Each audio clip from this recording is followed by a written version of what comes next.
हमने बोला था कि हम यहाँ पे काम अपने लोगों के बीच काम करते आए हैं। प्लेटफॉर्म कुछ भी हो सकता है, हम पहले भी बोले थे और आज भी एक ही बात बताएंगे।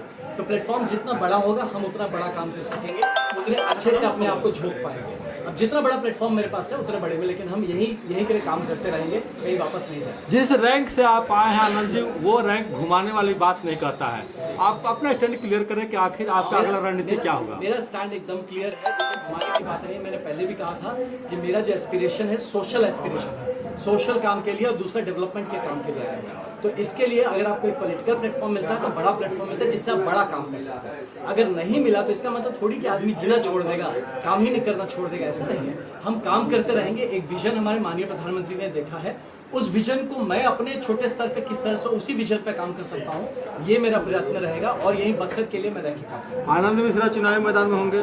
बिल्कुल मैं हूँ। देखिए अब तो क्योंकि पॉलिटिकल चीजें हो चुकी है, मेरा भी विजन क्लियर है, तो मैं डेफिनेटली पॉलिटिकली एक्टिव हूँ और पॉलिटिकली मैं काम करता हूँ। नहीं, हमारा कहना है कि लोकसभा चुनावी मैदान में ये डिपेंड करता है कि अभी बात कैसे, अभी हम थोड़ा सा रुक के देखते हैं मामला किस तरफ जाता है, क्या होता है, यहाँ के लोग हमारे जो है जो क्या चाहते हैं। क्योंकि जब मैं आया था तो मैं इसी चीज लिए आया था कि मैं एक IPS की जॉब छोड़ के इसलिए सब न्यौछावर करके आया कि मैं एक प्लेटफॉर्म पे आके यहाँ पे काम करूँगा। अगर वो प्लेटफॉर्म नहीं है तो शायद मुझे अपना प्लेटफॉर्म कुछ क्रिएट करना पड़ेगा, तो वो हम क्रिएट करेंगे, लेकिन हम यहाँ पे एक्टिव रहेंगे सोशली एंड पॉलिटिकली। क्या आनंद मिश्रा इंतजार करेंगे? थोड़ा सा देखा जाए क्या चलता है, किस तरफ हवा करूँ। आनंद मिश्रा सवाल इस बात को लेकर के उठ रहे हैं कि जिस तरह से सभी पार्टियों ने लगभग अपना उम्मीदवार तय कर दिया है, ऐसे में जो कयास लगाई जा रही थी, बक्सर की जनता जो उम्मीद लगाई रही थी, अब आप उसको क्लियर करिए, क्योंकि जनता अभी भी चाह रही है कि आप अपना स्टैंड क्लियर करिए। मेरा अपना स्टैंड क्लियर है इस बारे में कि मैं यहाँ पे हूँ। मैं अभी भी कहता हूँ कि मैं कुछ शीर्ष नेतृत्व है जिस पे बहुत भरोसा करता हूँ, ठीक। तो मैं अभी भी रुक के देखूंगा कि किस तरह के हमें किस तरह से गाइड किया जा रहा है, हमें किस तरह से मौका या मोहलत दिया जाता है, उस हिसाब से हम आगे बढ़ेंगे। ये बहुत जल्दी हो जाएगा कुछ भी बोलना, वेट एंड वॉच थोड़ा सा। बीजेपी के शीर्ष नेतृत्व, हाँ, मैं बार बार बोलता हूँ कि मैं संघ मानसिकता का हूँ, मैं स्वयं सेवक हूँ, तो मेरा नेचुरल एफिलिएशन है उस तरफ ही जाएगा। ये नेचुरल एफिलिएशन है। मोदी जी के जो हमारे विजन है वो मुझे हमेशा अट्रैक्ट करते हैं, तो मैं उनकी नेतृत्व, उनके लीडरशिप को देख के आकर्षित होकर आया हूँ। तो मेरा आइडियोलॉजी नहीं बदल जाएगा, लेकिन एक परमानेंट जो आइडियोलॉजी है कि काम करके अपनी जगह बनाना, तो मैं काम करता रहूंगा। अगर उसके लिए मुझे पास कोई सिंबल है, मेरे पास कोई प्लेटफॉर्म है, कोई पार्टी है, बहुत अच्छी बात है, मैं बहुत बड़े परिवार का हिस्सा बन के काम करूंगा। नहीं है तो इंडिविजुअली, लेकिन उसी परिवार के लिए काम करूंगा। आप झारखंड को याद कीजिए कि वहाँ के सरजू राय ने वहाँ के मुख्यमंत्री को चुनाव हराया था निर्दलीय ही। जी, ये सब चीज़ें देखिए, पॉसिबिलिटी देखिए हर चीज़ है। अगर यहाँ की जनता अगर इस तरह से आ जाती है, क्योंकि मैं बार बार बोलता हूँ कि देखिए मैं कोई पार्टी के नहीं, मैं बक्सर का हूँ, मैं बक्सर ही हूँ। तो मेरा सबसे पहला और सबसे बड़ा जो इंटरेस्ट रहेगा वो बक्सर का भलाई का, और यहाँ की जनता जो है वो एम्पावर्ड फील करनी चाहिए। देखिए एक बात समझने की बात है कि ये हम लोगों का इतने साल का जो हमारा पॉलिटिकल इतिहास रहा है बक्सर से, यहाँ कितने सारे लोग हैं जो महत्वाकांक्षी भी हैं और वो कारगर भी हैं, वो काम क्षमता भी उनमें है काम करने का। लेकिन अगर हमें मौका ही ना मिलता रहे तो फिर वो जो होता है ना एम्पैथी, अपने दिल से जो काम जुड़ के काम करने वाला, तो मैं यही सोच के आया हूँ कि मैं यहाँ का हूँ, मैं यहाँ की बात समझता हूँ, यहाँ की बोली समझता हूँ, यहाँ की प्रॉब्लम समझता हूँ, जज्बात समझता हूँ।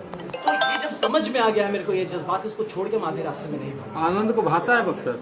अरे आनंद को भाता मतलब घर गाँव में कैसे नहीं भाएगा। हम बक्सर के हैं और बक्सर के लिए ही रहेंगे हम इस जगह पे। मेरा अगर कोई पेड़ बनेगा, कोई बड़ा भी पेड़ बन जाए, मेरा जो जड़ है वो बक्सर में हमेशा गड़ा रहेगा। ठीक है, थैंक यू। आनंद मिश्रा जी जिस तरह से और हम लोग करके दिखाएंगे, नहीं चलेगा कोई बाहरी कोई नहीं चलेगा, कोई नहीं बाहरी चलेगा।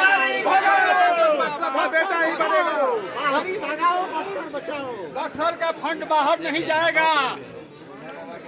अच्छा, उसमें ना, हाँ जी सर, दिल्ली तक लेके जाना है। हाँ बिल्कुल, नहीं तो पार्टी इसका खमियाजा भुगतेगी।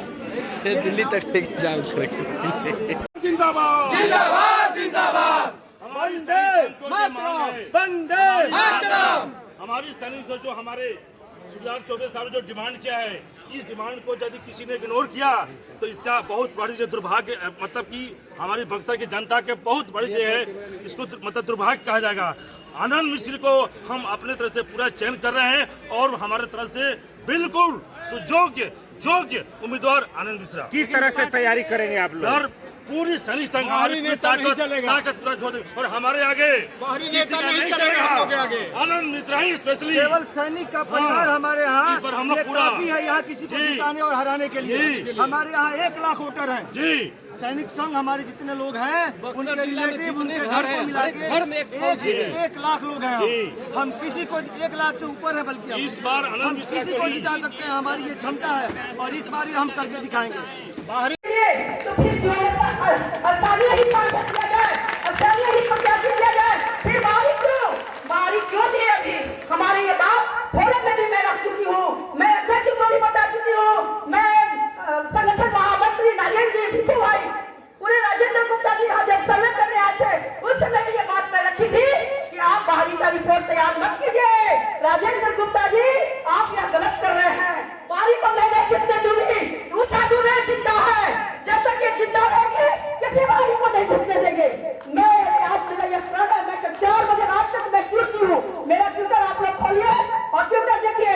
मैं पार्टी के लिए नहीं जिंदा हूँ, मैं बक्सर के लिए जिंदा हूँ, बक्सर के लिए काम करती हूँ और बक्सर के लिए लड़ाई लड़ती हूँ और आगे भी लड़ते रहूंगी। मुझे पार्टी के लिए कोई चिंता नहीं है कि मुझे पार्टी निकाल देगी या क्या करेगी, लेकिन बक्सर के लिए लड़ रहे थे और लड़ते रहेंगे। आज हमारे संगठन में कहीं हमको जगह नहीं दिया जाता है, हमें कहीं भी पूछा नहीं जाता है, कहीं भी मेरा नाम नहीं दिखता है बक्सर का। यह बहुत हमें दुख की बात है कि क्यों हम बक्सर के लिए काम नहीं करते हैं क्या? मैं इसके पूर्व प्रदेश अध्यक्ष से बात की थी तो वो बोले कि आप लोग चुनाव हरवाते हैं।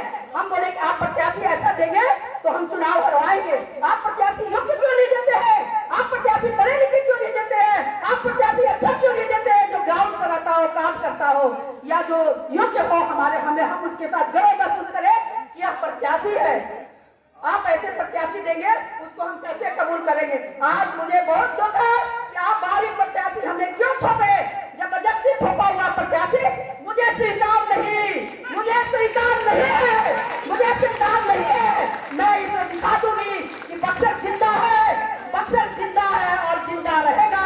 यहाँ भी अनेक लोग उत्पन्न हो चुके हैं, अनेक लोग हैं जो बक्सर के लिए लड़ रहे हैं और बक्सर हम लोग एकजुट होकर यह दिखाएंगे कि बक्सर में पढ़े लिखे और अच्छे लोग भी अभी भी जिंदा हैं, मौजूद हैं। इसी के साथ मैं अपनी बातों को अंत कर रही हूँ। धन्यवाद। जय बिहार, जय बक्सर।